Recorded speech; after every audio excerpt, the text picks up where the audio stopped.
Episode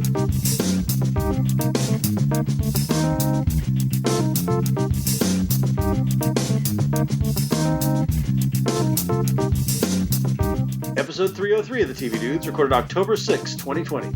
Mysteries and Intrigue.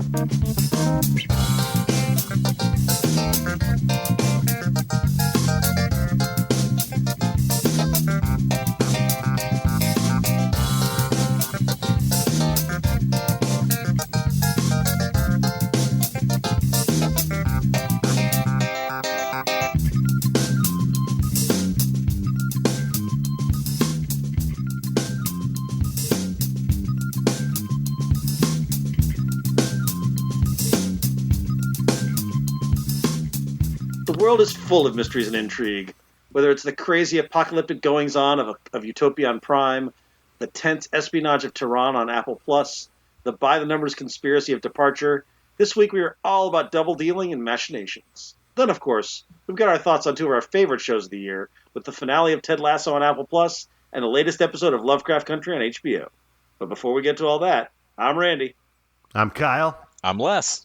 And we're the TV Dudes.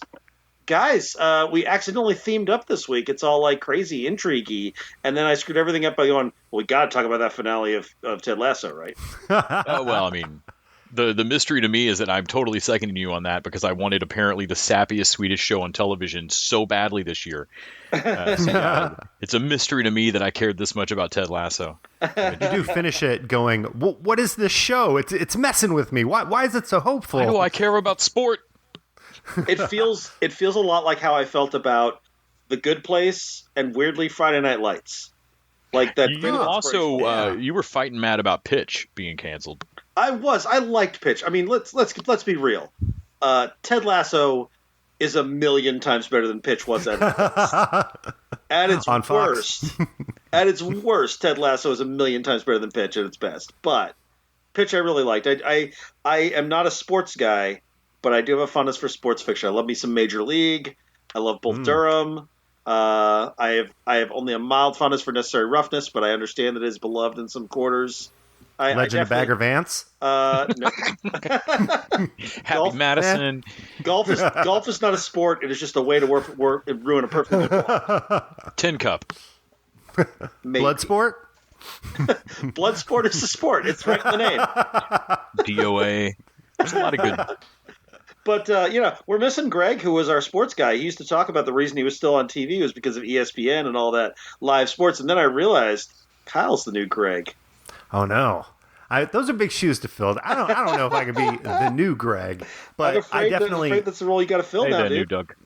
I've slipped into new Doug. I have slipped because I am big into college football, NFL, and watch with the family. We get the Zoom call going. And yeah, it kills like an entire day of TV watching for me. Oh, yeah. You heard it here first, y'all. Kyle rebroadcast Major League Sports without written or implied consent. Oh, man, this door just got kicked in. Over Zoom calls. Yeah, those guys are way chime plays. Those guys are way more effective than the FBI. The Major League Football. I saw that Simpsons. They got satellites. Yeah. You know what's crazy though? The NFL games, nobody's in the stands. They have these giant marquees over the seats, and they've sold them out to advertisers. Which at the Green Bay game, it was a lot of local advertisers too, like local supermarket chain and stuff. That's really smart. That's a super smart way to get your local ad in front of and way less creepy than cardboard cutouts. Although and they can still cut away to their fan zone where it's all the people on the webcam, kind of like they're doing with the NBA and MLB.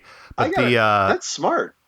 But what I thought was the most interesting thing is that even though there's nobody spectating, it's just the players, there's still the DJ who's playing the needle drops every time a score is made. And then when they score a touchdown, the lights still flicker and they do all the theatrical stuff. It's got to make a difference for the guys. I mean, I would think that makes a difference for the players. Yeah, for sure. Do they have? Do they do a laugh track of crowd noise? I feel like that's what you need. It's somebody's doing the cheering and the booing.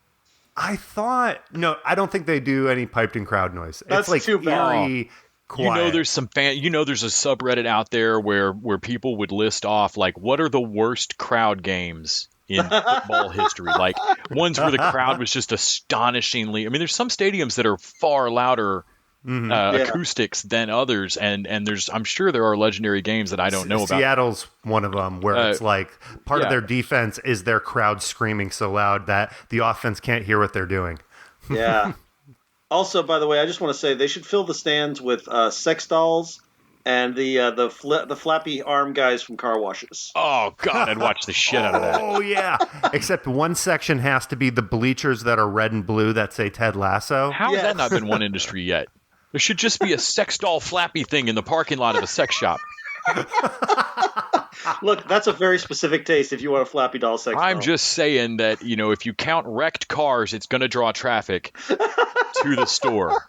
Randy, you have a store. You could try this. My local sex shop had a flappy arm doll. The problem was every, day and a half somebody comes in, how much for the flappy arm guy? I'll double that. It's just marketing, sir. It's not a... Bring him to the booth. I want it. Look, everything has a price. He was looking at me. The manager's like, sell it. All right. Before we dig into Ted Lasso and all that other good stuff, it is time, as always, for the Power Ranking.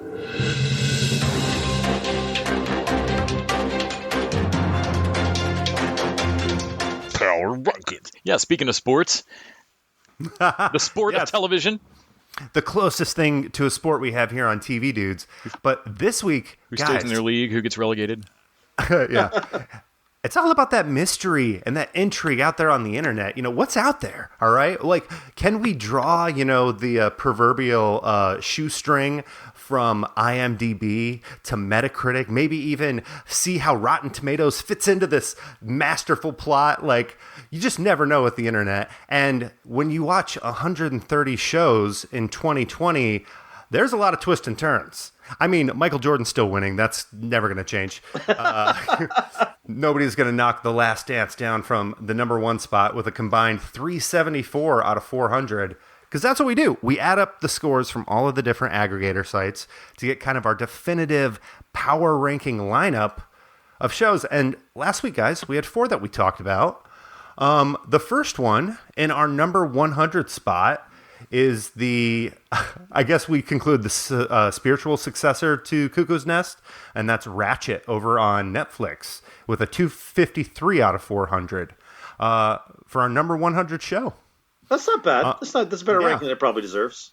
The saddest thing about that is it reminds me that Carol and Tuesday is in the 99 spot because it has a 0 on Metacritic. There's no page yet. No. Anime fans, get on that. I don't know how Metacritic works. I don't know. Metacritic needs a Patreon, and then it needs friends that will have it watch anime. Metacritic has no friends. You heard it here first. Oh no! If any of the sites is going to be, the black sheep, it's Metacritic. The friendless loner in the back steps of the school. Yeah. Everybody on Metacritic's just playing video games. Like, you go there, you can find the review for a video game based off a TV show before you can find that TV show's review. And that never happens. That's a Patreon, by the way, if there were a bunch of TV show video games. Oh, yeah, there we go. So anyways, the next show over there on the Peacock app, which I think this one might be over on NBC. It's kind of the new hot medical procedural Transplant season 1.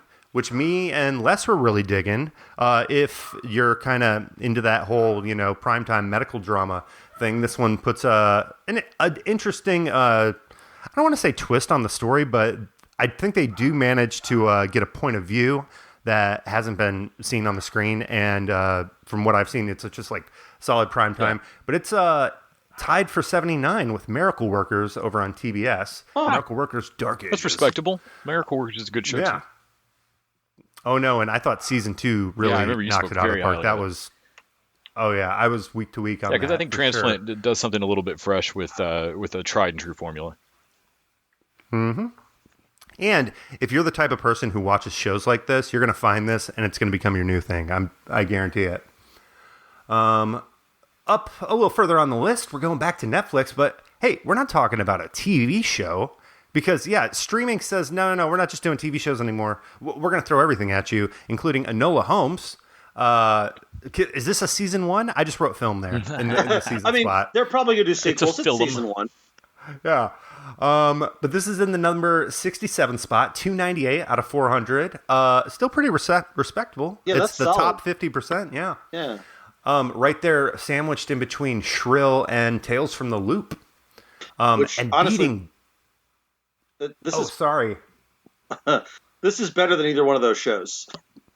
Guys, I just misread this. Okay. Exciting updates with the power rankings. You're getting this in real time. This is like a sports mystery, announcer. Surprise. I told you it was going to happen.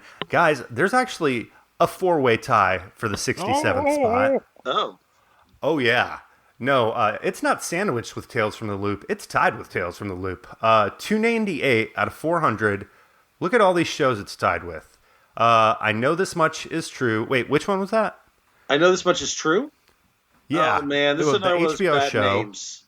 Oh, that's the Mark Ruffalo Yes, that's one, Mark Ruffalo, and then Mark Yeah. Ruffalo. It's two brothers, That's Mark Ruffalo. one actor, three hands. Yes. Okay, so it's tied with that on HBO.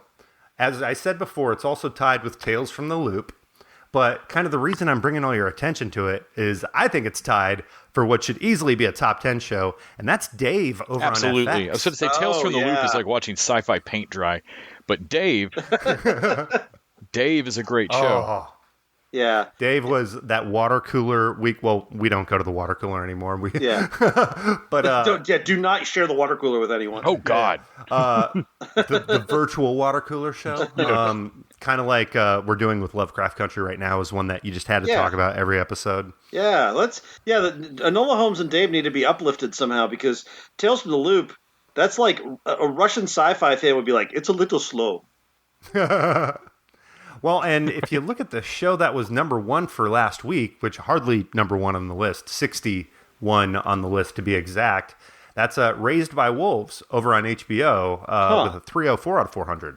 People like dark stuff with androids exploding things.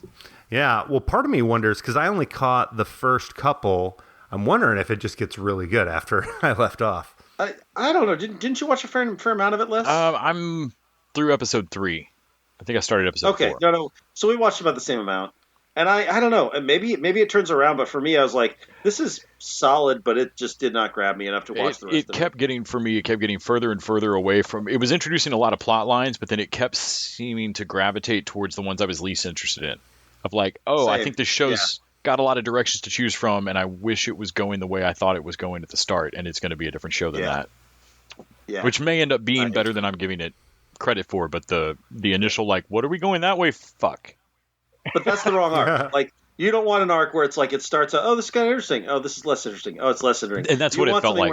It felt like it was getting less You compelling. want something where you watch the first episode, you kind of like it, and you're like, this is good, and I kind of like it. It's kind of fun, and I kind of like it. And then by the time it gets to the end, you're ugly crying because it's over. Just definitely and that not brings us to Old Business and Ted Lasso. Oh, don't make me ugly cry, Randy. So Ted Lasso. I mean, one of the most fun things in Raised by Wolves was all the dad jokes from the android, and that's a great lead into Ted Lasso. So Ted Lasso wrapped its run on Apple Plus this week. It has already been renewed for a second season, although there have already been 2 shows unrenewed and canceled now, with Glow getting its 4th season shut down, and Stumptown getting canceled after being neither renewed. of those were Apple, though. Yeah, I know. I'm a little nervous about this whole thing. That used to be if a show got renewed, it got renewed. This whole notion of unrenewing, I don't like. I think part of Glow was Netflix admitting that there was no way they could film it anytime soon.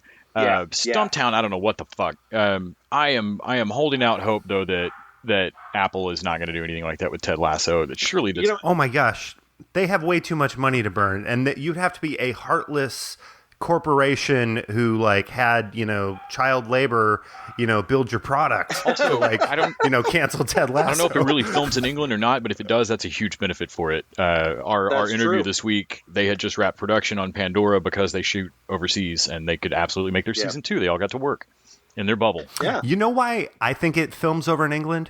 Because the actress who played Ted's wife, I can't remember her name. Yeah. But I remember seeing her in a bunch of stuff, and then she kind of fell off my radar. I wasn't watching her show, but I got the impression when I saw her, oh, you moved over there. and now you're doing stuff over here. Huh, okay. Is that Andrea Anders? That could also all be in my head. Yes, yeah, Andrea. Andrea is definitely her first name. Andrea I Anders. remember Yeah. Yeah. She's from oddly enough Better Off Ted. Yes, she only does TED-related shows. Oh, and she's from gonna have a Wisconsin. TED Talk next week. So yeah, this show about an American football coach, like a AAA football coach, going to England to coach a soccer club. College football. Was it college football? Yeah, But not because Division there's I. even a point where Not Division One. That's right. I just knew it was like not quite top tier, and they brought him over to coach soccer. Because they screw with him like you're not just not pro, but you're not even the top if you're not pro. Right. And then he gets major leagued. The owner of the team is a woman who is just basically trying to. Well, she's not trying to sell the team, but she's trying to stick it to her ex, and is basically she hired him as a joke to ruin things. And going to make her ex-husband sit at home and watch his team die. Yeah, and the amazing trick they pulled off is that she could easily have been a hateful character. Rebecca is like she could have been the person that you're rooting against, and for Ted to be just like, just discover that she's the villain, and then he and the scrappy team have to win the big match so that they don't get relegated. And instead, she gets dragged there into the inspirational pitch with the rest of them. Well, she becomes a better person. The show does. We didn't talk about that episode, right? The one where she basically has to own up to Ted. Yeah, we haven't talked about the forgiveness one. Yeah, the show does for her character what Ted does for everybody personally in the show. Yeah. It instead of giving me a villain, it gives me somebody who has made some choices that they themselves regret, but also had their reasons for doing, and then gives me a way to watch them get redeemed. Because Ted offers that to every. I mean, Roy hates him at the start. Jamie hates him through most of it. The whole he slowly wins over the whole team, and like you get to watch him do it. And he often forgives people for fucking up.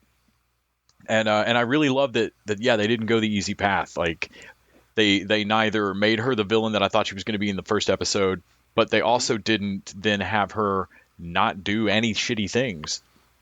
Right. They also Ted is a character who could easily be boring. He's not a saint. He is he's got a lot of patience, he's got a lot of understanding. He's straight straight up mad at Nate person. In one episode. But he gets straight up mad at Nate. He gets he also has a panic attack, is falling apart a little bit.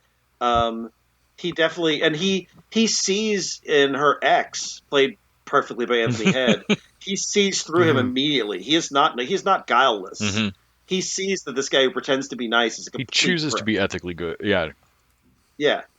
Yeah, he's not just doing it because he doesn't understand. He chooses to be good, and I think that's a key thing. I think another thing about his actions and his he's not just good. Like we keep talking about the forgiveness episode. It's not like when we get a character and they're just presented, they always do the right thing. Like we see how difficult it is for him to kind of look her in the eyes and be like, not only do I forgive you, but I'm doing the same thing you're doing. Like I'm just as fucked up as you are. And it's like, that's not easy. And they don't make it look easy on the show. Like you really feel it. Like when he says that and when they hug and it's just moving stuff. The danger of Ted being a sap through the whole season. Like, I mean, the danger of the show, honestly, that his character should have been a cheeseball sap and the show shouldn't have worked. But we watch how that works in reality in like the episode where he has to bench Troy. And he just doesn't want to because he's a nice guy. And you see that like this is the danger of being a nice guy is that you don't do what you and Coach and Nate silent treatment him is so good. That was funny, but the bit where Coach Beard bitches him out in the pub is great. Was amazing because we've seen Coach Beard like he does like his Christopher Lloyd impression, like Ronald Reagan, the actor. Like we've seen him do big, and we saw his karaoke moment, but we've not seen him angry like and that. This is why Ted. you're there. Like this is, or really disagree with Ted. Yeah, and that was great. Oh my God, such a great moment. And on it, I mean, God, Beard walking out of there and getting the chess girl that he lost at the. Yes, she's been toying with you. Sorry. Check and mate, or no, check mate. Mate. She looks at him like that's the sexiest thing I've ever seen. Get your stuff. Yep. It's like, go, Coach. I mean, this show's arc was just better and better every week. Like it was the thing I looked forward to every Thursday night at like midnight. I would watch it as soon as it dropped. So that spoilers for Ted Lasso, and I mean this. Don't like pause it and skip ahead or something, or just pause it and go watch. Go watch buy Ted Apple Lasso. TV Plus and go Especially watch Ted Lasso. if you're having. Yeah, if you are having a bad day today, or you've had a bad day anytime in the past year, or you live in 2020. Yeah, if you are from time. the same year as us and you haven't done your Apple TV subscription yet, get your free week and watch this because it is just so hopeful and it will lift your spirits. Yep. And so the reason that I say spoiler, this does not seem like and is mostly not a show where I would really care about ruining the twist because the journey is absolutely the warm fuzzy. But right. I so was caught off guard by the way they wrapped the last game. Same. I was right there with the team thinking it was a lock. And then when I realized when I say realized, I mean like a second before the frame happened on the show, it's not like they telegraphed it by a half hour or something. But when it clicked what they were about to do, and I thought they couldn't have done anything else. Yeah. Yeah. Honestly, to have Jamie win it with the pass that Ted and that's the thing, like that Ted made this impact on Jamie, and then you get the follow up of Jamie is sure that he's just stuck it to Ted, who hates him, and he gets the note, and Ted's like that's great, and we know from the Locker Room Ghost episode, which I fucking love. Yes. What Jamie's relationship with his dad and is like versus what Jamie's relationship with soccer or with football used to be. And we also get to see Ted put his money where his mouth is on like, do you really mean you're rooting for Jamie? Yeah. Or is this going to be a moment where we see Ted be a shittier loser than we think? And nope. Well, another big reveal with Jamie, which I think is a twist in itself, is when you hear him talk about his dad, whether it's with Juno Temple's character or with Ted Lasso, you imagine he's a kid, maybe a college-age kid, and his dad's doing this. Yeah. And I remember thinking, don't be a baby, you're an adult now, like, grow up. Dry your eyes with all that money you have. But the fact, like, no, his dad does this now, and he is one of the best professional athletes in the world. Yep. It's like sent chills down my body. And that actor, when you see him through the door and his dad, you realize it's his dad yelling at him now. He look. I mean, you see that revert. Like, we've all felt that around our parent at some point of like, I don't know how you're doing this, but you're scolding me, and it's like a fucking 10. How is this a possible thing? Yep. Yeah. And there's. Yeah. No, it was great. Also, the Keeley-Roy relationship plays out beautifully. Yep. It's perfect. The scene where he is talking about how he doesn't want to just be Roy, and she calls his niece over. Oh, man. That gave me the feels. Not leaving the locker room as well. You're not allowed in here. And her sitting down next to him while he hurts and is vulnerable was so good. Well, and the thing is, you know how that scene's going to play out. Yeah. One, because it's a little cliche, but two, because that's their dynamic. She never buys his bullshit. Yeah. But they did such a good job of selling it like, is he going to deck her? Like, get away, get away. Right. And it's that Robin Williams hug at the end of Good Will Hunting. I mean, she goes, she just does it. I also loved the reveal of Ted, like, wait, and he runs out. And comes running back and throws the believe sign in Nate's face. And he's like, did you have that here? This one's from my bathroom. I've got these all over the place. all over the place. The believe sign. So let's talk about that. Did you guys watch Friday Night Lights? I can't remember. I can remember. I've not finished it out. I've seen the first 2 seasons. But you remember the Clear Eyes, Full Hearts Can't Lose. I mean, that is believe is just 100% that. It is the... When you see, it's a good visual metaphor. So basically, when Roy taps it in one of these episodes, you're like, "Oh, yeah, he got it." Mm-hmm. And then when like having the believe sign, it's just like it is a visual representation of what the show means. Ted does this whole mid-game talk to them about, this is the thing we need right now. Where it's like, "Hey guys, I know it looks like we're going to lose. I know that you're hearing that hope is what kills you, but the fact is, you need the hope." And the saying is, do you believe in miracles? And I was like, oh my God, is he talking to me? like I needed to hear that here in 2020 October, man. I need to hear that. Do you believe in miracles? Is that from a movie or from real life? Both. Both. It was so good. Also, the way they built up this ensemble, I happened to go through and rewatch all of this, and seeing that all the characters from Zorro, who basically is like one or two spots, but he gets a moment. Their defensive, their guy, I can't remember his name, they're from Nigeria. Well, there's Sam. Yeah. But then I can't remember the guy that becomes captain that never stopped throwing TVs or never stopped breaking TVs. That guy, Isaac? I mean, Isaac, I think you're right. Isaac. And then let me double Isaac. check. Yeah. And those guys, I mean, Isaac and one of the other, they were just bullying Nate for most of the show, and then they get their moments. Like the ensemble. The moment where they let Nate sit next to them on the bench. Yes. Where it's just kind of like, sit down. Like, that was a good moment. Oh my God, when Nate comes in and thinks he's been fucking replaced. Yes. Oh man, I love that. And he stands up for himself, you know? Nate's got some grit, and that's why you also know he's ready. Like, he's absolutely ready. Yeah, like he's finally made it. So good. The fact that the show is about how Ted Lasso has improved, like his belief, his optimism, and his walking the walk is what improves everybody's lives. Keely stood up for herself and got a better relationship. Roy stood up for himself and kind of accepted who he was. Even fucking Jamie, who you hate in the first couple episodes, has become a better soccer player and is on his way to becoming a better man. Yeah, like, because his coach at his new team didn't have to tell him to pass the ball. Jamie did that because he knew it would win. He knew it was the smart thing to do. Yeah. It's a perfect season. It is the kind of thing that you're like, man, if this was a sports team, they would be number one. This is a perfect season. Little things like that, talking about the belief sign earlier, as a metaphor, as a visual guidepost through the season, who Keely is in episode 1 when she helps him straighten it. Yeah. Like, that she's going to be, like, right there that her role is going to be to help Ted get this right. Yeah.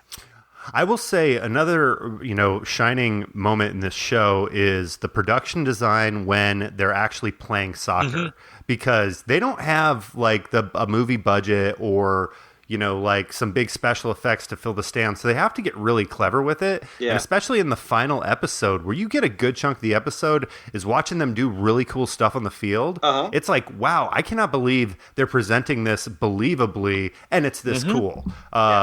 Because, in my head, I'm like, it's COVID. There's not people in those stands, right. But there, like, you feel like, I've never noticed it. It never clicked that, like, there was never a moment where I felt the budget. Yeah. Or where I felt like it was an empty or they were shooting around and cutting and trying to cover up things. Right. Yeah. Gosh, it's really good. Yeah. We all love this. I will not be shocked if this is my favorite show of the year. I think it is definitely going to be the top 5. Definitely the show I needed this year and most surprised me by me loving. I'm really enjoying watching some friends on Facebook discover it, and every time I talk about it, I've had conversations with strangers where I'm like, somebody is talking about what show. I had a friend just talk about just going through The Good Place, and he's like, "This is the show." He and his wife both have had COVID, and they've had a rough time, and he's like, "Yeah, this is the show I needed this year. I just finished it." And I'm like, "Dude, go check out Ted Lasso." And if one of his friends is like, "Yes, it's great," like it is the show that people are talking about. And for good reason. And while you've got Apple TV, you can also watch Mythic Quest, which is great. But you can watch another show we're talking about tonight. Yeah, and we're going to get to that in just a second. Before we do, it's our quick plug for Patreon. Just a reminder, you can support us by going over to patreon.com/tvdudes. Throw us $1 an episode. That helps us keep in streaming services and in our web hosting and that kind of stuff. And in exchange, we get to keep up with you get bonus content each week. So this week, we're going to talk a little bit about whether media producers have a narrative responsibility to consider the impact they have in the world. So we're talking about the intersection of politics and media in a way we don't really do on the regular show, and that's by design. We also have our $20 showrunner level, which lets you add a couple shows into our rotation. Still waiting on Agents of S.H.I.E.L.D. there for EJ. It is coming whenever they drop it on Netflix. And EJ, if you need to send us a reminder email, you can absolutely do that. I'm keeping an eye out for it, though. And then we have a new patron, Jean-Paul, who has pledged and settled on Big Dogs on Amazon Prime. And this week there was just a lot of stuff to get to, so we bumped it to next week, and we're going to talk it with other noir shows like Fargo and Star Trek Lower Decks. Okay, we might have added Star Trek Lower Decks in there, but it is fitting in with our noir show next week.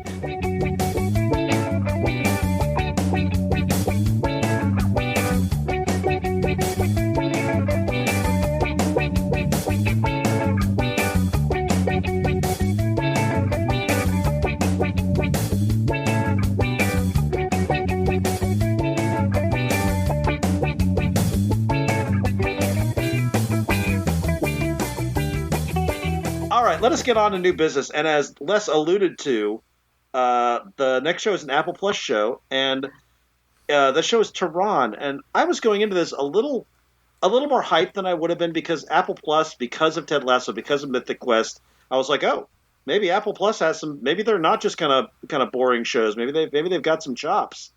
And I have to say, Tehran took me right back to the I don't need Apple Plus anymore. Not that it's a bad show. It's not a bad show, but I definitely didn't feel it. Les, where were you on this? I think I liked it more than you. I mean, it is. There's nothing wrong with it. It's a perfectly good spy show. And I don't mean that we're going to talk about a show in a minute that is bland paste. And this is better than that. It kind of reminded. I didn't watch The Americans, but it reminded me a little bit of that kind of spy show. I can see that. What it reminded me most of was Night Manager. Okay, it wasn't quite as compelling. And see, I didn't care about Night Manager. This felt a little bit faster than that, but I found myself watching it. I wasn't as hooked as I wanted to be for a spy show. I don't think I like straight spy stuff as much as I want to. It's really well. I need a little pop. It's really well done, and we're going to talk about this with on the Patreon. But I found it impossible to separate the same way I felt about Homeland. You're not making the show in a bubble. You're making the show for American audiences, and it is impossible to not have. I don't know, it's not the male gaze, but the U.S. gaze, political gaze be present here. And I don't know enough about who made this show. Like, I don't really know the showrunners. I didn't do my homework on that. I wasn't that grabbed by the show, frankly, to give this much of a shit about it. But I know Apple. I don't think of as a particularly. I think of Apple as based in Cupertino, and so this is an Israeli show. This is a that doesn't help me on this. This is made. This was. I'm not saying that's bad, but I'm saying that definitely doesn't help me feel like it is free of slanted gaze. It definitely sets Iran and Tehran. Yeah. It sets the city of Tehran down as a fucking horror show, like the kind of devil town you cannot land in. The two scared Israeli kids at the start of this are genuinely like she throws up in the hallway scared. Yeah. And I don't know, that might be true, but the problem is I don't know, and I'm going to come away from this show sure of it. Yeah, I agree. And unless, as I look at the little bit of information on Wikipedia, this isn't an Israeli show, and it can't help but feel a little bit propaganda-y. That's the vibe. As a result of that, because I've seen the Daily Show did this piece on Iran, many years ago. This was maybe even during the Jon Stewart era.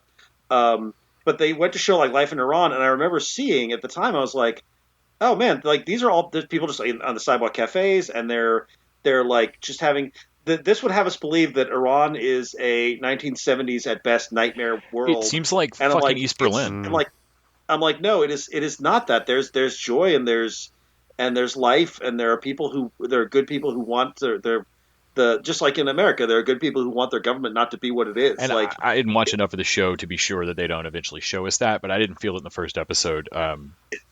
It sounds like we're not going to get Iran there, feels like the villain for sure. One of the things I was watching one of the things I found interesting when I was watching this, and I think I watched 2 or maybe 3 episodes, is how much of it is not in English, which is kind of a ballsy decision for Apple to make. Like, you have to be paying attention. Like, it is half in like Hebrew and Farsi. Like, there's a ton of not English in this show. I'm realizing two things. You're dead right, and I watch everything with subtitles, and I don't think I noticed. I mean, like you're right. You're absolutely right. Most of the show is necessary with subtitle. Like they are speaking in Farsi or whatever. But like, wow, that is eroded. Well, me watching everything with subtitles has eroded that. Yeah, Kyle.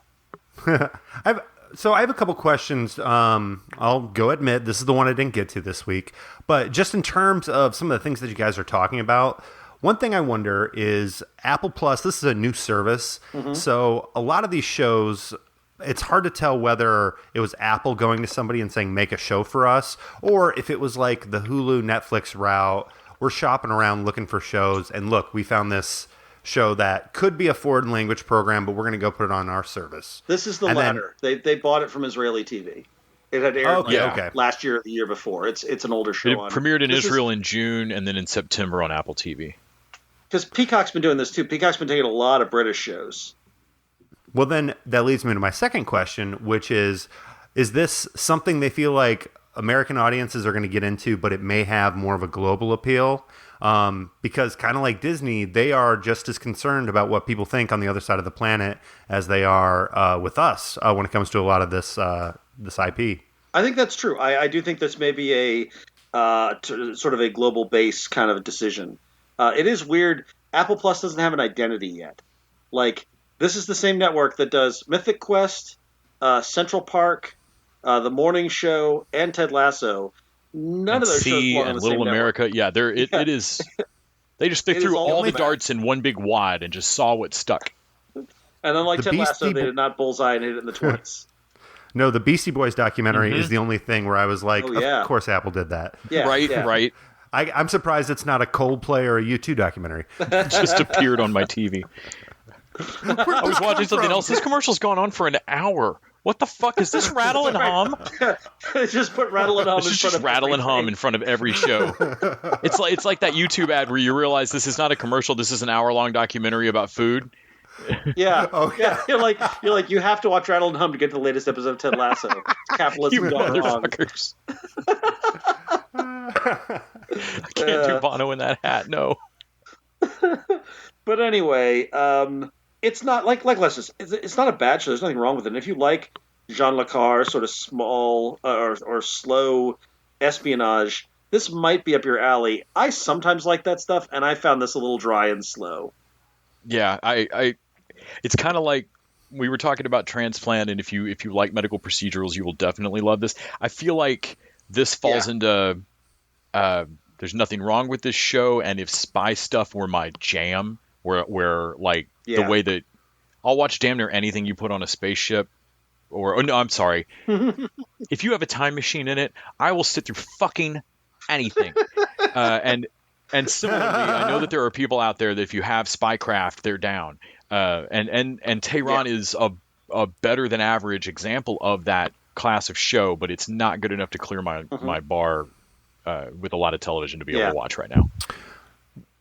You guys watched Spy earlier this year with Sacha Baron Cohen, right? Yeah, and that was similar to this, because that's about... I also didn't finish that out, so maybe I really don't care about Spy stuff. I finished Spy and liked Spy, but Spy is better than this. I was really into Spy. Man, Kyle, that's a good call. This is so much like Spy. Yeah? It's just not as good. It's just not on the same level. I would rather go back and watch Spy or Deutschland or something like that. Oh, man.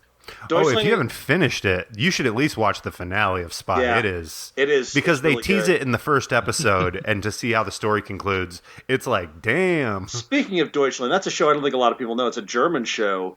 Deutschland '89, the sequel, is finally. So they did coming Deutschland to 77. Whatever. 70, was it 77? Deutschland's 70 something. I thought. Yeah, I thought so too, although I'm not sure. Was it 86? I feel like it might have been Deutschland 86. It might be. I thought it was 80 because it was. I thought it was 80s. 83 and 86. Deutschland and 89 86 is what it says here. Okay, so Deutschland 89, the sequel, is finally coming to whatever crazy network it has. So I'm hoping we finally will be able to buy it and watch it, because I've been dying to see the rest of it. But that's a really good. If you like kind of spy stuff, watch that before you watch Tehran, probably. Unless you have Apple Plus, in which case, watch Tehran and watch Rattle and Hum 4 times, whatever. By the way, we're kidding about Rattle and Hum. You do not have to watch Rattle and Hum. Ted Lasso. That's a tease. I don't want to ruin Ted Lasso's chances here. Those motherfuckers. 89 has already streamed in Germany, Austria, India, and Japan as of September 25th. It will drop on Sundance Television in the U.S. on October 29th. Oh, man, I thought it was years ago that they showed Deutschland 89. I thought it was like several years back. No, but we'll get it at the end of this month on whatever Sundance TV is. They got Sundance on Roku? Probably. It's those HBO kids that just can't figure it out. Before HBO Max gets there. But, so Tehran is okay.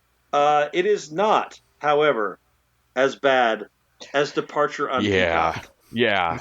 And this is so we had a discussion. We sometimes chat. We always chat via text all week. Yep. Talking about whatever TV and movies and stuff we're watching. Sometimes shit stuff. sets me off, and I live tweet to everybody at like 9 a.m.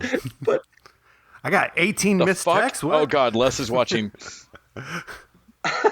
I think Kyle was the one who started this discussion chain though, because he was talking about how he's like, there's always a show. Or no, this was Kyle. He's like, I swear, I'm gonna just read this, Kyle, because this was great. Go for it. Unless you haven't pulled up and want to read it in your voice, because this was so perfect. I think I remember it, but go for it while I look for it. So he said, I swear they remake a version of the show with a different ambiguous name every year. Last year it was Manifest. Then there was one I can't even remember the name of, but the marketing was that circle of water in the shoreline. Someone where everyone was teleported and half them drowned. It's like these shows are designed to be forgotten unless presented The Event, Flash Forward, Manifest, Emergence. And the ocean one we figured out was The Crossing.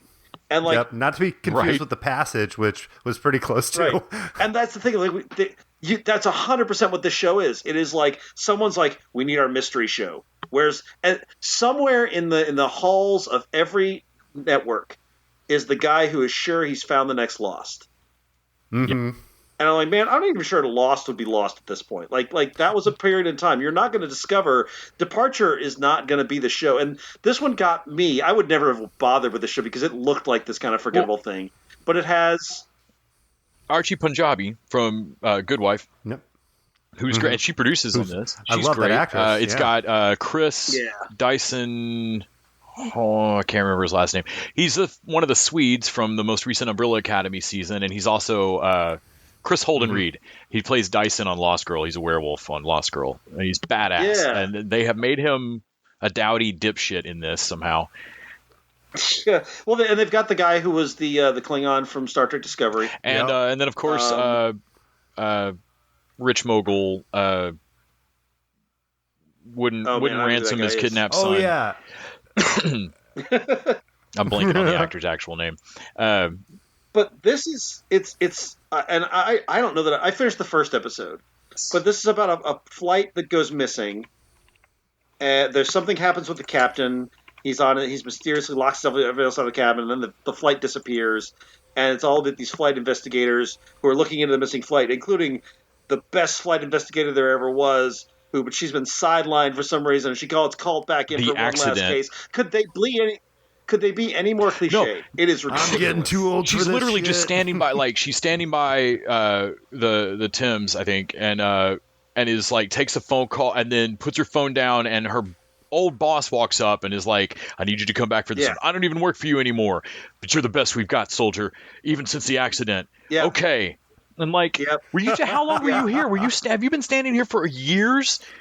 Like, here's the thing, guys. Not only do they make the show every year, I'm starting to think they just take the script and file the names down. Because there are now the memes of like, we let an AI write a rom-com or whatever. Yes. That's the first thing that popped into my mind was like, did you just have an AI assemble? Is this like the way there used to be mission statement generators and stuff? Like, what your birth month and your birth date and your blah, and you get this show's log line. Christopher Plummer is that actor's name, by the way, who is absolutely beneath himself here. Claire Forlani is also in this, and I love her. She's the MI5 agent. Yeah. So there's nothing supernatural happening in this fucking show that I can tell. It is Tehran without the exotic locale. Yes. Their locale is entirely stock photography sets. It is every glass office and lab that has ever been in an NCIS or any acronym show. It's all their sets just crammed into the same airport hangar, I think, or like air hangar. Mm-hmm. And they're just wandering through glass cubicle walls for the whole show. Oh, yeah. That's every set that they're in. It's a dimly lit Apple store. Exactly. And everybody except Archie Punjabi's character is in gray, bland clothes. She's in a red jacket. It's the only reason she is even visible in the first episode. It's so boring. Another thing, I'm going to compare this to a Ted Lasso outside of that Apple Store reference I just made and say, like, when they show parts of London with these characters in Departure, like, It's the places you've seen before that are covered in tourists, but when they're there, they're the only two people in the world, and it looks like a zombie invasion has happened. Like, at least when Ted Lasso is in places in London, it's as crowded as it actually is. They've got their little, and it feels like their little there. neighborhood. Yeah, this feels... Mm-hmm. But he even goes to see King's Bridge. And when he's there, it's like tons of tourists everywhere. And he's like, when they, in this show, every time they get in a car to go anywhere else, it feels like a sci-fi police procedural from TNT from like 2002. Like, it's all I could think was like, did they find an unproduced or an unaired show from like TNT from the early aughts? Because that's what this feels like.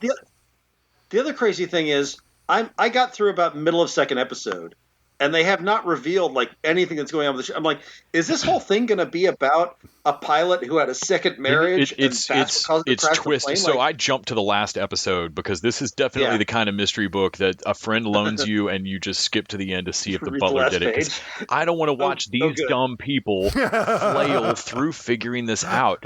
I'm already watching them like get caught off guard by shit twist after shit twist just in the first episode or two.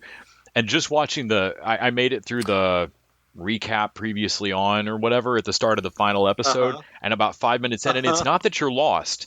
Like I'm not. It's not that like, oh shit, I've skipped too many episodes and I can't figure out what's going on. I still didn't fucking care. So you can't tell us the last twist? No, they were about to play the black box from the plane, and I was like, I don't give a shit. I'm good. No, they lost me in the first episode. They have one of those scenes where everybody's like, where's the plane? We can't figure it out. And then somebody's like, wait, math, computers. And then he starts typing on the keyboard really like quick. 3 minutes. And then he's like, I'm going to triangulate the signal. And then they come up with like an explanation of what he did. And you're like, oh, that's plausible. But then in the next scene, I'm like, wait, so this is the protocol, right? When we lose airplanes now, we just do what this guy did? How did he discuss? Why is he the first I did one the who same thought thing. of that? Why is it... We spent like 3 to 5 minutes of on-air screen time watching this dude do math because like, that's exciting. And they're like, the people only have an hour left to live. And this guy's, have you thought of this? They also did a thing of like, we've identified this body, and we found somebody, a survivor, and we've identified her name, and now we're going to have the computer do its little like on-screen sort through all the names of the manifest of the passengers until we find out who she is. And I'm like, you have 8 human beings in a room right now, and a box of fucking passports somewhere, or I mean a list of passports somewhere. You could divide this up faster than that computer is getting through this fucking list. I'm also like, with all that Apple Store glass around, I know that computer can go through 20 pictures way faster. Yeah, it's only because it's slowing down to show me each picture that you're doing this. Yeah. No, it literally shuffles through each of the pictures. It's got to go through the lineup. Like a deck of cards. No, they spent all the money on the glass office, and they had to buy a refurbished Dell to run their. There's. It's so Watson. This was an odd 3 shows to watch kind of all together that we're talking about here this week, because Tehran was a spy show that was pretty well done, but I just don't care about. Departure wants to be Tehran, and isn't. But it's not even emergence. And it tries to get my interest ginned up by having the rich guy in charge clearly being in on some conspiracy with MI5 about Chinese aircraft purchases, or there's some kind of larger. Well, who might the bad guy be? But it's handled in such a way that I just don't fucking care. And then we get into the next show we're going to talk about, which is a bug shit conspiracy, but they make it so that I do feel like it's dangerous. So before we get to the last show for this week, I want to mention real quick that my last takeaway on Departure is this. Last week or the week before, when AP Bio dropped and I had to watch an episode and then be like, oh, it's behind the paywall, that made me subscribe to Peacock to watch the rest of AP Bio. This reminded me to cancel my Peacock subscription. Some companies send you an email. This one just puts the show out. So let's talk. We saw you were still subscribed. Wait, did you know we're going to keep showing you things like Departure? Are you sure you want to be subscribed? This is Battleship Gray paste. It's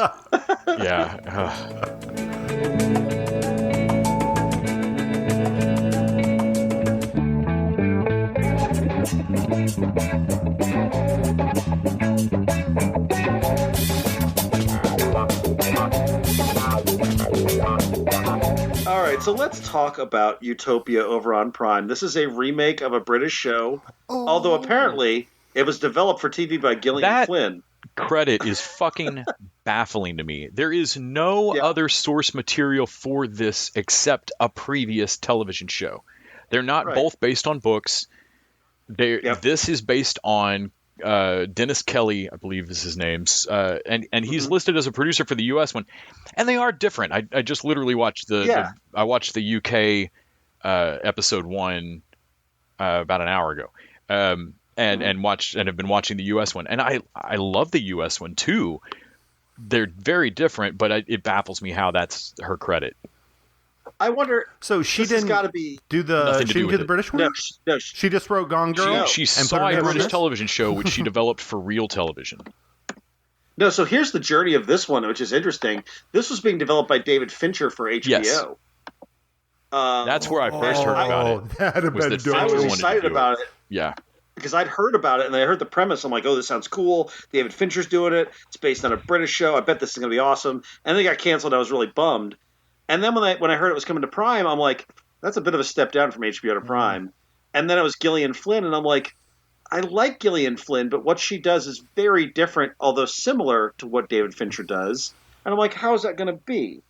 And I wonder, Les, if the credit thing is a like Producers Guild or Directors Guild. There's something to that phrasing of it, I guarantee. Yeah. And there are structural changes to the show. Partly the British show has the National Institute for Health. I mean, like there's government involved in a way that there simply is. Right. The FDA is not the same as the National Institute for Health. No. and so there's some differences. Stephen Ree, John Cusack's character in the U.S. show comes off as a lot more of an Elon Musk biotech pharma douche. Yes. And in the UK version, he's creepy old school power. So can I say something real quick about just before you even watch this show and you see John Cusack in the trailer?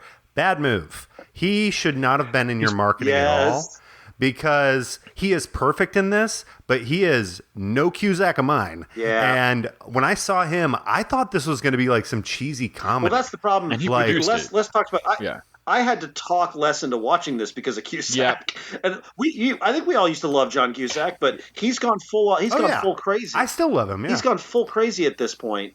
And he did take that tweet down, thankfully, but at the start of the coronavirus, he was tweeting out that 5G was causing this. Wait, what? And I was like, God damn it! Wait, what? Cusack's gone a little nuts. You heard it here on TV. But he took that tweet down. I don't know where he stands on that. But either way, Cusack's gotten a little weird in the last few years. He's not maybe he was getting 100% meta. Sell for me this on character. This. Also, again, this is a television show that was not made in a foreign language. It's an English television show, English language show that is spectacularly done and stylish as all fuck. Also, I really like their Arby casting a lot better in the British show. So let me. Oh, did you guys watch the season of Billions with that actor? No, I don't think so. No.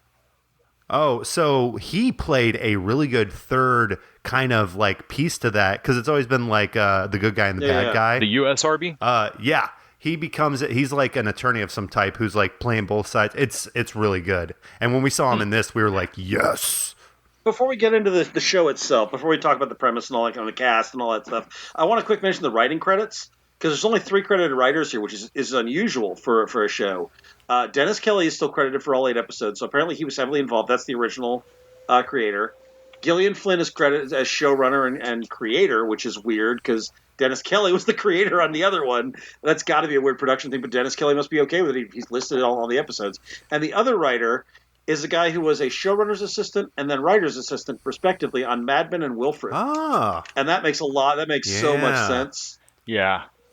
Like that is you tell me that's the guy and that Gillian Flynn is involved. Like that all makes sense in what this. So real quick, let's talk about the premise of this show. If you can. This will be a challenge. So it starts off and what you need to know is it's a dark conspiracy show. But the premise, as according to IMDb, is a group of young adults who meet online, get hold of a cult underground graphic novel, which not only pins them as a target of a shadowy deep state organization, but also burdens them with the dangerous task of saving the world. That leaves out the whole plague aspect of this. Yeah, and that they have to have a warning at the beginning of every episode to say this isn't coronavirus. So they don't get into that in the first episode of the U.S. show. In the U.K. show, by the end of the first episode, you know that there is something about viruses, and there is something about like you basically you see the plan start in motion in the first episode. You also go ahead and meet Jessica Hyde in the first episode, though slightly differently. Didn't we meet Jessica Hyde in the first episode of this one? Yes, but she is more active. In the UK one, it is literally ding dong, open the door, I'm Jessica Hyde, credits. Okay, that makes sense. So in watching this, the warning that comes up is like, hey, this is about a fake pandemic. And some of this stuff may be disturbing, but honestly, the more I watched this show, and to be clear, I really enjoyed this, but the more I watched it and the deeper it got into some of its plot elements, I was like, man, here in 2020, I want the warning to be much stronger than this. I want the warning to be like, hey, all you motherfuckers, this is fictional. Go get your goddamn flu shot. This is why we're gonna talk about the Patreon. We're gonna talk about tonight. There's no fucking warning big enough. And it's not new science to know that human memory is shitty like this. Yeah. And we conflate things, and that the better story will win out over disparate facts. And so if this presents a narrative that's going to be more memorable than a set of actual facts, people are going to conflate these two things and not realize it. Somebody is going to spout something that is more utopia than real.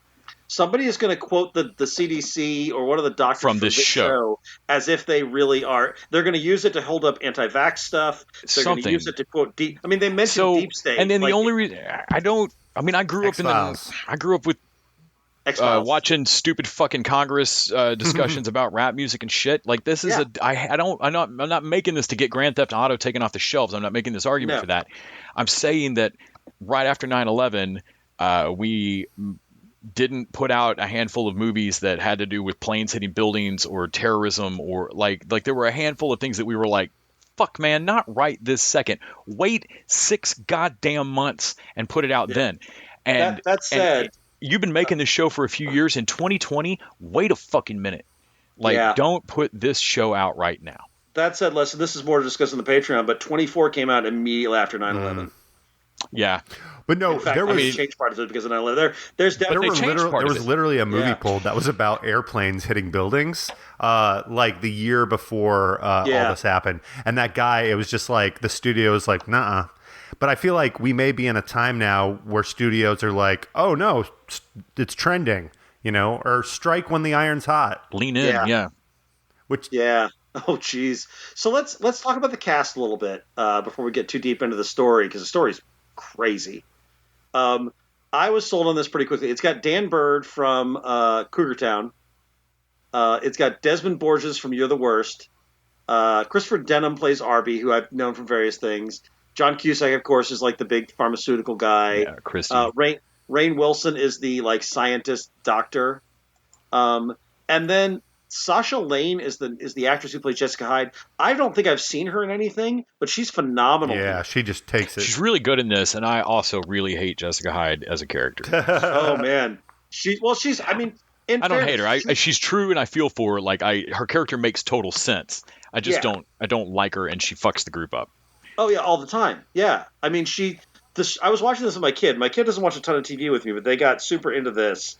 And they burned through the rest of it without me. They went all in. And this is a spoiler, the thing that happens to Sam in that, is it first episode or is it second? It's early, but I think it might be second episode. First episode. Oh, is it first? Second episode. It's second. No, it's the second episode. But when that happened, I was like, oh shit, nobody's That's safe. The actress that's from that's Tree from Happy Death Day. I love her. Yeah. And she'd been set up as a major character, and for them to do that with Jessica, I was like, oh man! And now you got to redeem that. And character. that's your second big. I mean, Cusack's your movie star actor, but that's like your big movie actress. Mm-hmm. Yeah, and it sets. And I understand why they did. The show's not as easy as letting you like Jessica. I feel like in the British version, Jessica was a lot more of a magic ninja girl who showed up with all of her hacker skills and her badassery and led you into this conspiracy well. And in this one, she can barely work a goddamn phone. and doesn't know any of this shit because all she's done is survive, and she doesn't fully understand why, because she's just been a kid on the run since she was a kid. And that starts to make more and more sense of like, oh, this is why, to quote another show, you were raised by wolves, like quite literally. Like this fits though. This fits so well with. If you tell me Gillian Flynn made this show, and I'm like, broken glass in her soul. What the fuck? Of course, she made the girl who's the lead like from a fucked up childhood and dealing with all this like childhood trauma. That is Gillian Flynn's. Have you made it far enough to see Cameron Manheim's character turn up? Yes, I've seen all of it, and Cameron Manheim is. She's great here. I texted Randy of like, holy shit, canceling Stumptown wrecked Cameron Manheim. This is bad, y'all. You got to start Stumptown back up. She looks bad. Oh, and Sonia Sohn, Kima from The Wire as Agent Homeland. Oh yeah. I love that, and she's great. I don't know how much you guys have seen of her. Because she turns up a little more in the second half. Yeah, I've seen a couple episodes. I've seen 2 with her so far. Their first meeting with her. Yeah. But her role in this is really interesting. Well, I think since you guys got through about half of this, right? A little over, but yeah. I'm on 5, yeah. So we're going to come back and talk about the last episodes maybe toward the end of the month, because we do want to revisit the ending of it. But I think, like I say, Les, I had to drag you into this, and I wasn't sure you were going to dig it or not, but it sounds like you were pretty into it. It is inarguably well-made and compelling. It is more violent than the British show, and I still like the British show better in a lot of regards, but there's also a lot of stuff where I can tell that they watched the British show with an eye for quote-unquote fixing what I assume the actual author or writer originally had problems with. Yeah. Because Dennis Kelly seems on board for this, but it definitely feels like he got with Gillian Flynn and they looked at his show and went, oh my God, this is 90% of the best idea I've ever seen. Let's restructure it a hair and it'll pop. I wonder if in a situation like that, they look at the job that they're given, whether they came with the idea or not, and they go, well, if we do the same thing, it'll look like we didn't do any work. So we have there's some of that, put some work into it and give this its own identity. Ian and Becky are race flipped. Oh, from the Brit to the original. Like there's some stuff that's just changes. I love their Becky, by the way. I love Becky. I love across the 2 shows, their Grants are about equal for me. I like both Grants. They're great. Yeah.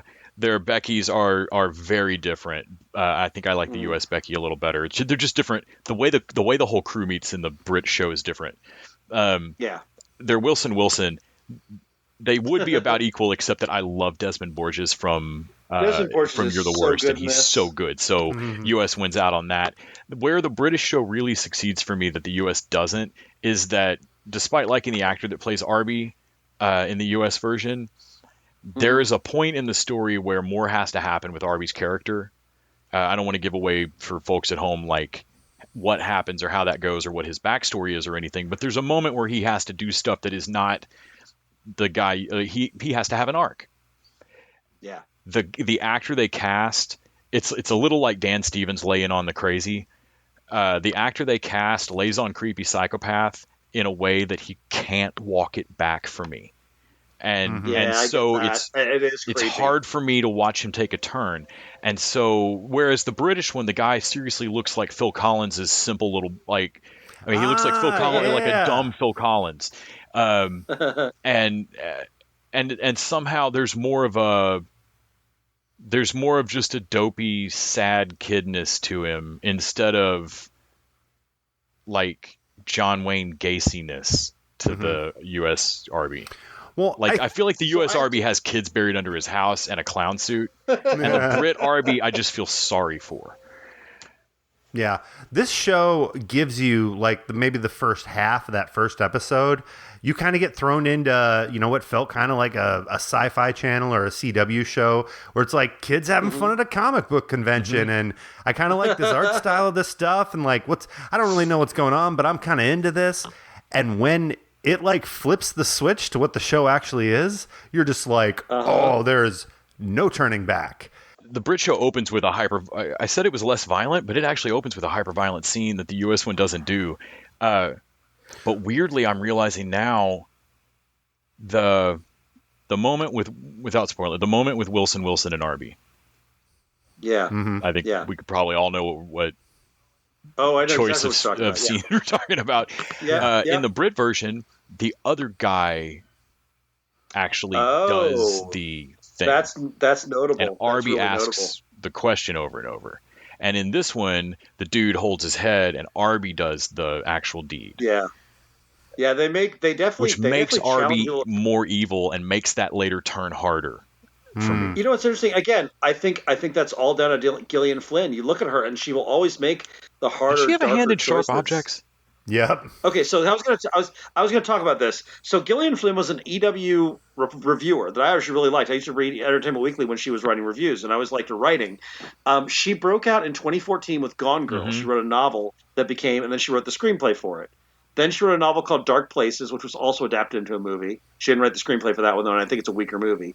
Then she did Sharp Objects. That's her novel, which I've read the novel, and it's really good.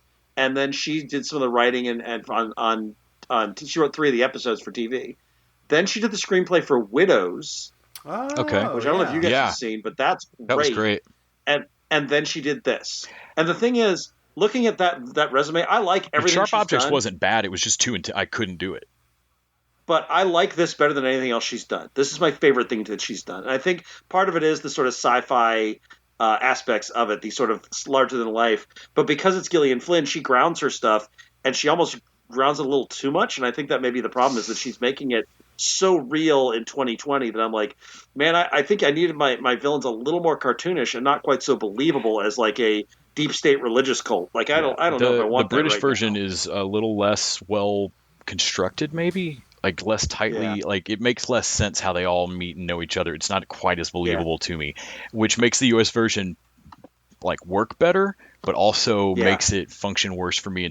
All of this landed differently 8 fucking years ago when the Brit version came out, 7 years ago. Yeah, I think that's the thing. It is undeniably great TV. Yes. Like it is well constructed, shot well. The budget is great. The characters are great. The acting is good. It is a really, really good TV show, but it definitely squeaks me out a little bit, which is, again, that's a thing Gillian Flynn does. It doesn't surprise me at all. Can I mention, by the way, the artist on the graphic novel stuff? I love that art. He's a guy who did the tail end of Fables for I was wondering. Nice. It is far better than the British fake comic. The British fake comic looks like half-assed Ben Templesmith. Is it got the guy's name, Ben Templeton? The art on this, like I kind of want an Art of Utopia book. Honestly, I would love to see all the U.S. version. I actually would want it. I was wondering if it was James. I was wondering if it was James Jean, the cover artist for Fables. He's got a James Jean look, but yeah, he is a Fables artist. That makes sense. Yeah, no. Speaking of, if this show goes cult, I could totally see that being like some thing Mondo does or something. I mean, somebody already makes the fake journal version of the book from Dark. The time travel book from Dark, which none of us have finished out, but but like fake stuff is a huge market. Honestly, my day job was running a comic shop, and I was expecting people to come in asking me for the Utopia comic. It always happens. Like people if there's a comic in the show, they're so sure that it's based on a comic, and they will come in and demand the graphic novel. And I'm like, no, there isn't a graphic novel. I'm like, no, I saw it in the show. Yeah, well, at least Dystopia really, then. Come on, it's not real. Yeah. Well, speaking of kind of squigging you out,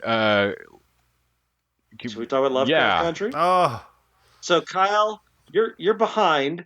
So Kyle's gonna pause himself, and Les and I are gonna talk about the latest episode of Lovecraft Country. So this was Jigabobo. Jigabobo. So they planted the seed for this earlier on. People had talked about it on I'd seen speculated that Bobo was Emmett Till. Mm-hmm. Well, we dropped it back in episode 3. With they dropped that back in episode 3. The haunted house episode had the kids playing with the Ouija board, and Emmett asked if it was going to be a good trip. No, it was not. And as it turns out, Emmett went to Mississippi and was killed. And if you don't know the Emmett Till case, read up on it. It will enrage you. Yep, go look that up. That's real. Yeah, and that's real. And Lovecraft Country loves to do this, like to drop in the real stuff. And so they set it up so that Diana, which I had not put together if she was Diana, even though that's in the first episode. Yeah. That she is Diana, daughter of Hippolyta, which I love. Yes. But so this is Dee's episode, and it is about basically one of her best friends being murdered by cops. And her at the or and a lynch mob, right? Like it's not just cops, right? It is like it is like or is it the cops? It's basically the intersection of white supremacy. yeah. And so you watch her angry with it and dealing with it so there's normal, like everything great with Lovecraft Country. There's normal kid horror. I mean, there's normal horror going on. The horror of what she's learning about the world she lives in and her societal, like what society views her place in it and how they're going to treat her, and all these lessons that watching the adults around her react differently to this kind of tragedy of like, it's your first time you've seen this. Welcome to life, kid. Yeah. And talking about it like a rite of passage and shit, it's fucked up. And then she runs afoul of it's the shoe we said was going to drop from the previous episode. She's still wondering where the fuck her mom is. And the cops show up with her comic book. Yeah, and it's not just the cops. That would be bad enough. No, it's the lodge. But this cops. is the cops involved with the lodge. Which I don't know if he's covered in hair or if he's a Frankenstein or if those are tattoos. but we saw him through the chifforobe door. You saw him changing shirts, and he's like full Yakuza black, like tattooed. Yeah. So, and he and his partner mess with this girl in the alley, and they want to know what she knows about this comic that was dropped in the time machine. She has no idea what's going on. She still thinks her mom's alive. And that curse is so gross and creepy. And he puts a curse on her, and the curse. This is maybe the scariest episode so far. Far and away, I would say. They're called Topsy and Mopsy, I think is what they're called in Lovecraft Country radio references. Oh, I didn't even. They're like demons from Uncle Tom's Cabin, and the use of the music and the way they move, the herky jerky movements, and the makeup, like they managed to make these demons scary as shit. There's something. So in talking about like what counts as horror for you, like what scares you, like my dad will watch. He can watch any level of horror movie as long as the thing can be killed with a gun or with violence. Yeah, he's fine. It's this, but no ghost stories. But yeah, he won't do stuff that can't be hurt. And like the things that freak me out are, like inevitable, never ending. Like, you accidentally looked something in the eye, and now it's going to follow you forever and eventually get you. Like that kind of shit freaks me out. So It Follows, not your favorite horror movie. Like stuff like that is like, yep, okay, you got my number. That's what's actually scary. Like you fucked up and drew the attention, and same reason that cosmic horror works for me. You fucked up and drew the attention of something that you have no way to stand against. You just should never have been noticed. That's your only chance, and that's what this felt like. There's something super creepy about watching two people do choreographed, jerky, random quote unquote random movements. And they just keep moving closer and closer to her, and she gets away from them, and they're just there. Like, there's something about that. The worst creepypasta I've ever read is not nearly the best written. It's more just a collection of shit writing about a good idea, which is most creepypastas. And it's Black-Eyed Kids. That there's kids from maybe various time periods or whatever, but they just show up at your door one night, or like you look out your back door window and there's a kid standing there, and they ask to come in. And they don't leave. They don't hurt you. Like they don't. You won't get hurt if you don't let them in, but they don't leave, and you are always at risk of slipping. You know what's funny, Les? I can see a humor version of that where it's like day 300 of the Black-Eyed Kid, and it's just like it have to be a British show. Oh yeah. But I'm like watching. I go back with this cup of tea late at night, go to watch. Walk past the door. Hey, Dead-Eyed Kid. It's like I can see a humor version of that. I want my $2. But yeah, it's a creepy thought. But yeah, these so Flopsy and Mopsy, or whatever the fuck they're called, Topsy and Turvy, they creep the living shit out of me. Their half torn faces, whatever the makeup is going on with their mouths. Yeah, and I don't know. And also the music choice was perfect. And we see a lot of moving eyeballs and posters and stuff too. That's like that shit creeps me out. Like, we don't know what's going to happen. Like I didn't know it. At one point where she's like looking at the cops and they're behind her and they're watching her go up on her, I was starting to wonder if they were going to possess her, or if it was going to turn out that actually that they were on her side. That's somehow. there was a moment where I wasn't sure that they weren't on her side when she rode her bike Like, are past they going to go them. murder these cops? Yeah. Yeah, I started to wonder if but- it was going to kill things around her and get her blamed for it or what. But I love the way she deals with it, where she goes to the cops and basically tells him, she's like tells him to take the curse off, and then he won't, and she stands her ground in a way that is scary to watch, but I loved it. Oh, she like her telling spits him on the "fuck cop. you, pig," Fucking great. and spitting on him. Like I'm like, I love when she I'm looks like, at the man, other one. My mom's name is Hippolyta. It's Greek, you dipshit. Yeah, man, I love seeing Dee. She's so pissed. I mean, she's so angry about what happened to her friend. And it's the Emmett Till thing that makes it all make sense. Yeah, why she has gets that much past her anger. fear. Yeah, she gets past her fear and gets to her anger, and there's a message in that, and I thought that was really interesting. It was great, and I mean, like we've said, that these are standalone episodes, and each one's been different, but they do all connect, and this one more than most. I was going to say, yeah, there's some through line stuff here with the Ruby finally talking to Letty and letting on that she knows about all this shit. Yeah. By the way, the moment when the cop tries to come in, like one cop goes in the house, great. And the other one bounces off the force field, and Letty is like, that motherfucker knows magic. And I think, is it Ruby who says, and now he knows you do too, and then the shooting starts? Yep. And like, it's just open season, like, oh, we can't have these black people knowing magic. And I know they're going to have to deal with what happens to Dee and the demon and the curse next episode. Yeah. But there was a moment where it's like, holy shit, you're really fighting them. This is great. Yeah. Crap. Yeah. By doing what we think is helping you, it absolutely lets her lose that fight. Yeah. By the way, there's a big moment in this, and if you're listening to this, you probably already know we're doing spoilers, but this is a big spoiler. The bit where Atticus is out there and Letty is like about to test her newfound invulnerability, if that's what it is, and we see the gun slow motion fire. I was like, oh shit, are they about to kill Atticus? And then they didn't, and I was like, oh shit, I guess that spell worked after all, because that was great. Like, I should not be so happy to watch a Lovecraftian monster tear into cops, but god damn if I didn't enjoy it. That was really fun. Also, it was absolutely nuts realizing in the moment that, like, oh god, they are bouncing off of her. Yeah. Because there's a couple of really subtle moments where you see a bullet bounce off her. The fact that they finally figured out magic, that Tick and his dad have come together and have cast a spell, and that they are starting to find a way to utilize the magic is really interesting. The slow motion shot of the Shoggoth emerging was so good. Now they need one of those whistles. Yeah, him putting his hand up and stopping their doggy is great. Where you? I loved everything about that scene. Yeah, man. I'm super excited. There are two more episodes left, I think. Sweet. I think this is episode 8, so 2 more episodes to finish out. We'll probably talk about both because, man, this is so good. And my kid, we watched Us and on their request, and then I was like, well, what do you want us next? And they were like, I think it's Lovecraft County, and I'm like, yeah. So we started a rewatch. I don't know if they were into it or not. We just watched episode 1, but I may get to go rewatch it all with them. So cool. All right, let's bring Kyle back. He's gonna rejoin us. So yeah, that is actually our episode for the week. And I want to thank our listeners, thank our patrons. Thank you, Kyle. Thank you, Les. Thanks, Randy. Thank you guys for not spoiling Lovecraft Country. And if you're a patron, stick around. We're going to talk about some. I mean, I can't believe they killed Tick. I'm sorry, shit, Kyle.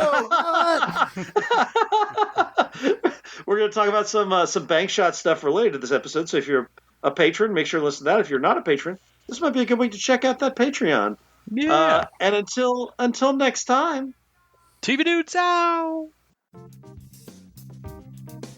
The TV Dudes is an independently run podcast out of Austin, Texas. We are exclusively listener supported. If you'd like to help us out, go to patreon.com/tvdudes. You can also find us on Facebook, Twitter, and Instagram at TV Dudes. All the music for our show is done by our friend and original TV dude, Gregory J. Amani Smith. To find out more about us, go to thetvdudes.com. I'm Randy Lander. I'm Les Weiler. And I'm Kyle Scott. Thanks for listening.